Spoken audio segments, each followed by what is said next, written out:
On this week's episode, find out about this year's Sasquatch Festival and how to get involved with OSU Has Talent.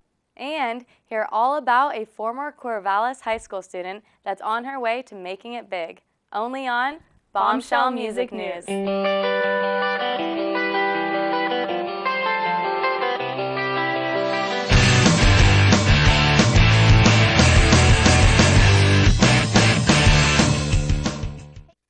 Hey there, all you music fans. Welcome to this week's episode of Bombshell Music News on the one and only KBVR TV. I'm Courtney Cossette.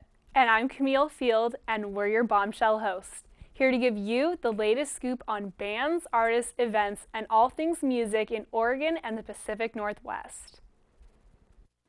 This past week, our Bombshell correspondents teamed up with KBVR FM to get the latest scoop on the local reggae rock band, Lionize. They say the same thing. Hello, Corvallis. This is DJ K Hertz, and you are listening to the Rusty Trombone Show.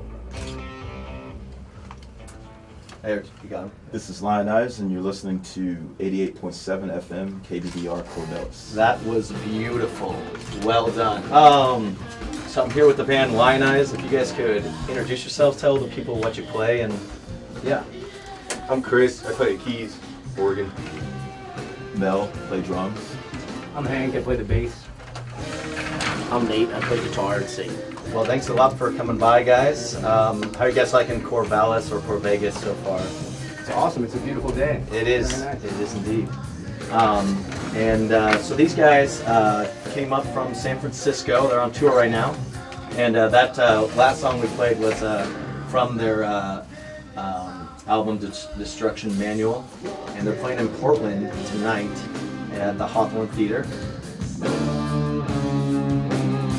We're just a rock and roll band. You know That's what I mean? solid. Everything else we do is just like, is just trying new things and doing, what we do is just play songs. Okay.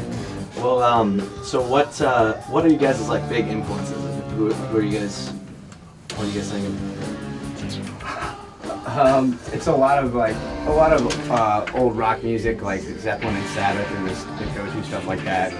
A lot of old funk and jazz stuff like the Meters and Herbie Hancock and a bunch of that New Orleans stuff. We all love a bunch of reggae music. It's a little bit of everything. Cool. Let's talk about the newest album, shall we? You guys, it just got released in December. Is that right? That's right. Yeah. And it's called Super Czar and the Vulture. We did have a conversation if it was going to be teasy or cheesy. Okay. Well, what inspired the name for the album? Well, one of the songs is called Super Czar. And I'm gonna play that. It's queued up. Yeah. And I think the whole theme of it is it's all about evil people and big, larger than life supervillains. Okay. Takers and bad guys like that. So who does a lot of who writes a lot of the lyrics for this guy right here? Yeah, I write. I'm a big comic book person. Really? So Okay. and sci-fi and stuff like that. So that wasn't too far off then. No, not at all. Okay. Yeah. And you get some of your inspiration from. Sure. Yeah. I don't know. I like, just playing with that type of imagery and stuff like that. All right.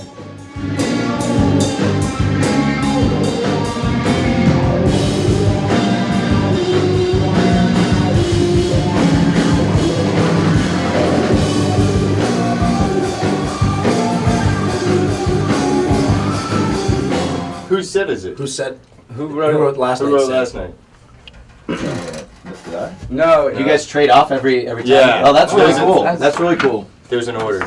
No, it wasn't. It prevents a lot of arguments when you take turns doing stuff. Yeah. Well, okay. Can we go round and could you guys tell what's your guys' favorite song to play live?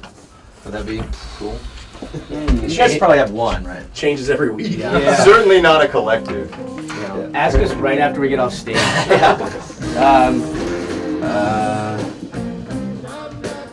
I've been liking Walking Away recently. It's a song on the new record. Okay. I would say Trust the Fari. Yeah.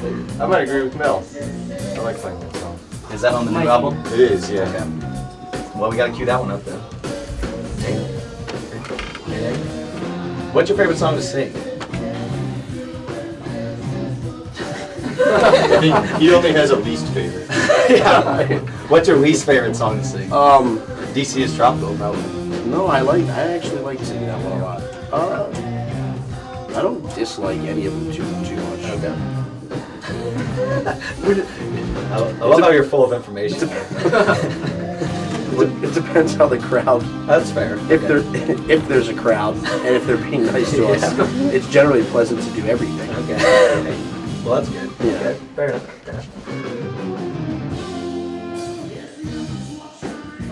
So, can we get into the origin of the band? Like, how did you guys form, and why? Where did Lion Eyes come from? We kind of knew each other around in high school, and we started to play, you know, pretty much right away after, which is like 2002. It was a really long time ago now. Yeah, the band itself, I think Lion Eyes came back in 2004, 2005. Alright. And we've been with Mel for 5 years. Almost. Yeah. Cool. It's been a pretty tight unit all the way through. Have you guys been touring ever since 2005? Yeah, pretty Kinda off much. and We've on. always played tons of dates, even if we were only playing, you know, locally or regionally. Yeah. You know, I mean, we always, if it was weekend shows, we filled up our weekends. And if it was, you know, 4-day runs through the Northeast, we would, you know, have a full schedule of that. You know. So yeah, I mean, we've always played tons and tons and tons of shows. So Lion Eyes, what is it exactly? It's a verb. Okay. Thank you. It means to celebritize something or put something up on a pedestal. Oh, okay. And sound real cool. I agree.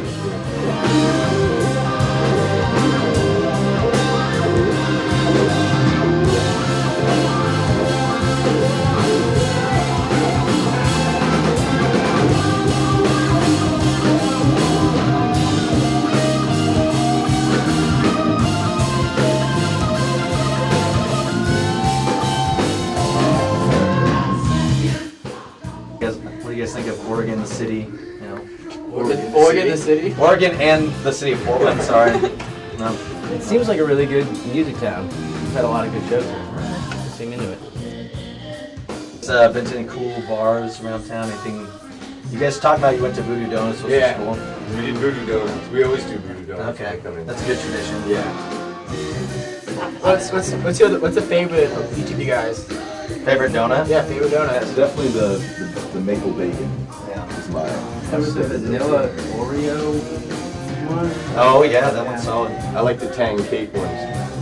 The Tang powder on top. Oh really? What's that? Not heard of that one before. I'm gonna go ahead and I know this is probably not good, but I'm gonna get behind the Tim Hortons Canadian maple. I'm gonna do that. Whoa. Yeah, I'm gonna venture from the pack. So I guess you guys pretty much live in the van. Is that fair to say? Or? We do get hotels. Okay, that's nice. We did sleep in a van for a while, for a few years. Yeah. But now we've afforded ourselves some small luxuries. Yeah. Like a one Motel 6 room for 5 dudes. Well, what's You can call that a luxury. Yeah. Thanks for coming on, guys. We're gonna play one more track by them and let you guys go. We really appreciate it. Finally. I know this has been torture for you guys. I mean, You got to lock the door now. We're just glad to be indoors.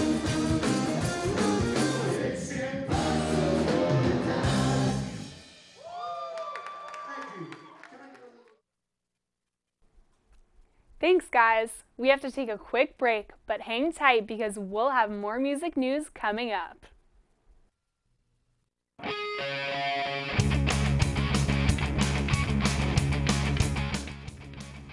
Now let's get back to some more music news.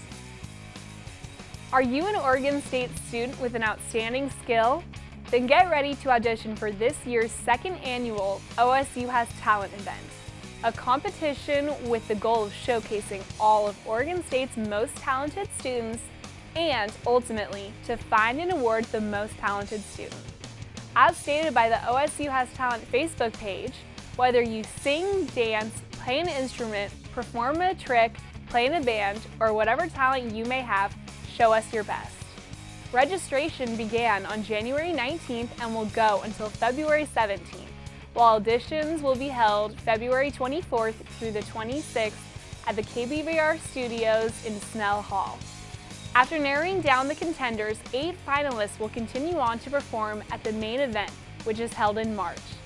Last year was the first time the event has been held, and MUPC is hoping for an even bigger and better competition this year. One of the judges this year will be OSU's junior, Sarah Buell. She claims, "I'm really excited to see what kind of talent we'll find this year. I've heard lots of stories from last year's show, so it will be fun." On March 16th in the MU Ballroom at 7 p.m., the audience will get a chance to crown one performer, OSU's most talented student. The top 3 winners will receive money ranging from $100 to $300. Be sure to register for the competition no later than February 17th by going online to mu.oregonstate.edu/OSU has talent, or by picking up a packet at MU Room 103. Good luck! Oregon State's premier female a cappella group, Divine, attended the International Championship of Collegiate A Cappella, or ICCA, quarterfinals last Saturday at the Holt Center in Eugene, Oregon. This fantastic group, composed of 15 Oregon State female students, took second place in the whole competition, finishing just behind the BYU group, who was recently featured on the show The Singing Bee. The top 2 groups who place get to attend the semifinals in Los Angeles this coming March, which means BYU and our very own ensemble of singers will be representing this region and attending this prestigious competition come spring break. Not only did Divine represent Oregon State incredibly, but the choreographer for both OSU's male a cappella group Outspoken and Divine, Chris Trask, was awarded the best choreographer of the whole competition. Additionally, senior female vocalist and a personal friend of mine, Jordan Hess, was awarded Outstanding Soloist for the whole competition, in which she sang Not Ready to Make Nice by the Dixie Chicks. If you're now intrigued and want to hear this award-winning group perform, you can catch them every Friday afternoon at 4 p.m. along with Outspoken performing right inside the Memorial Union, free of cost. This past Sunday, February 5th, Oregon State's very own guitar major, Eric Vanderwall, performed at Fireworks Restaurant at 8 p.m. The cozy and warm atmosphere of crackling fires and flickering candlelight only added to Vanderwall's beautiful set, which had heavy notes of romantic periods laced throughout. As reported by his Reverb Nation webpage, he is number 2 on Corvallis' classical charts. While best known for his mellow guitar, he also experiments with blues, jazz, hard rock, and even metal. You can check out Vanderwall's music all over Corvallis, as he also played at First Presbyterian Church on Thursday, February 9th. And you can catch his next show tomorrow, Saturday, February 11th, at Old World Deli at 4 p.m. Be sure to go out and support one of OSU's finest musicians. Former Corvallis High School graduate Haley Loren is set to perform her symphonic debut on Friday, March 9th here in her very own town of Corvallis at the LaSalle Stewart Center. This special one-night-only performance will feature the now 26-year-old Loren and her band as they unite with the Corvallis OSU Symphony Orchestra, which will be conducted by Rob Birdwell. Loren has been hard at work creating music on her own in her new release, Heart First, which is now available in Japan. This highly anticipated CD, which was released on December 14, 2011 through JVC Victor Entertainment, is available in stores and online through iTunes Japan, HMV.com, and Amazon.com. The North American release of her album will be on March 13, 2012. Thirsty, Haley's original song from After Dark, won the Fan Favorite Award at the 10th Annual Independent Music Awards in the Jazz Song category. In a relatively brief span of time, Loren appears to have achieved enough success and received enough kudos to define an entire career. Since her stage debut at the age of 10 at the Sitka Fine Arts Camp in Alaska, Loren has continued to wow and woo audiences with her warm, intimate live performances. She is an elegant, electrifying performer full of charisma and poise. We can't wait to see where she goes next. All right, music addicts, stick around because we'll be right back with more of your weekly fix of music news.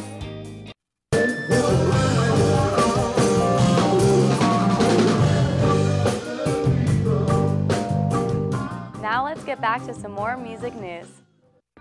Every year, hordes of music lovers all over the Pacific Northwest hover around their computers and iPhones, relentlessly checking for information on one of the best music festivals in the country. And now, after months of speculations and rumors, the official lineup for Sasquatch Music Festival has finally been released to the public. The lineup of performers came out last Thursday night, February 2nd, and according to SasquatchFestival.com, headliners this year include Jack White, Beck, Bon Iver, Pretty Lights, and The Shims. And these are just a few of the over 100 performers attending. The festival takes place every year on Memorial Day weekend in George, Washington, overlooking the stunning backdrop that is the Columbia River Gorge. It lasts 4 days, so most people camp just outside the amphitheater. Last year was the festival's 10th anniversary and housed such big names as Death Cab for Cutie, the Foo Fighters, Bass Nectar, Robin, and Chromeo. According to Oregon State junior Jordan Hellman, I have been going to Sasquatch for 3 years, and last year was probably the most amazing. Robin has the best stage presence I've ever seen. She killed it with so much emotion and intensity. As reported by LiveNation.com, pre-sale tickets became available this Wednesday, February 8th, and end tonight, Friday, February 10th at 10 p.m. 4-day pass tickets start at $315 and will next be available on Saturday, February 11th at 10 a.m. to the general public. Be sure to buy yours quickly because in past years, tickets have sold out in mere days. This year, don't miss out on one of the best music festivals in the country. Ahead of her Super Bowl halftime show last weekend, singer Madonna promised there would be no wardrobe malfunction.